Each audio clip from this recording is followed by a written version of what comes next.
根据美媒报道，美国正全方位拉拢盟友加入拜登政府的对华全面竞争。美国商务部向荷兰施压，要求后者进一步扩大对华光刻机出口禁令，企图打击中国的芯片产业。而在英国，美英情报头子史上首次联合亮相，一起向中国泼脏水，抹黑中国通过网络黑客窃密等，还宣称中国是长期威胁。欧洲国家和企业对美国的拉拢以及中美高科技领域愈发激烈的竞争有何反应？来看看报道。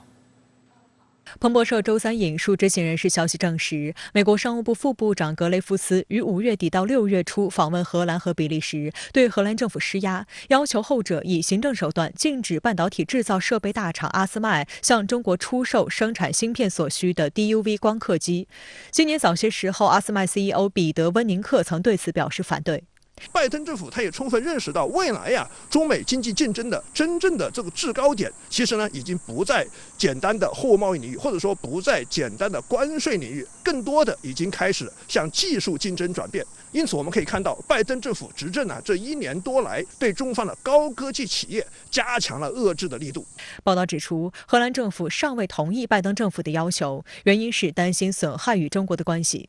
去年，荷兰议会在涉疆问题上跟随美方挑衅中国，引发中国强烈不满。深圳卫视注意到，荷兰总理吕特在6月底的欧盟峰会后曾表示，中国是荷兰的第3大贸易伙伴，荷兰政府反对重新考虑与中国的贸易关系，并呼吁欧盟独立制定对华政策。阿斯麦最先进的产品是用于生产7纳米芯片的极紫外线光刻机 EUV， 单价高达14亿人民币。但自2019年以来，荷兰政府已经应美国政府要求限制对华出口 EUV。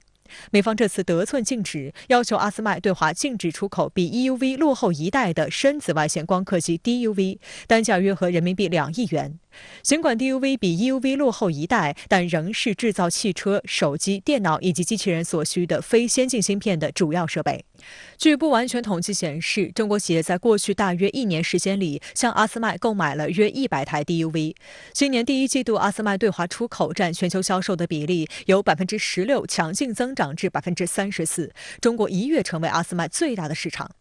另有报道指，美方还向日本施压。日本尼康的 DUV 产品是荷兰阿斯麦的主要竞争对手。路透社指出，目前全球大部分芯片制造都是采用 DUV 光刻技术，意味一旦美国政府将出口禁令扩大到 DUV 光刻机，不但将打击中国芯片产业，也将进一步破坏全球芯片产业链，全球芯片短缺的问题将进一步恶化。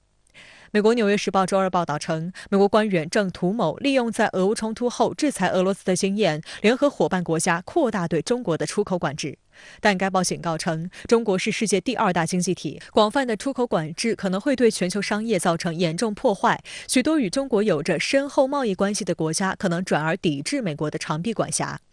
数据显示，全球资本市场非常看好中国芯片产业，去年约70%的半导体风投资金流向中国。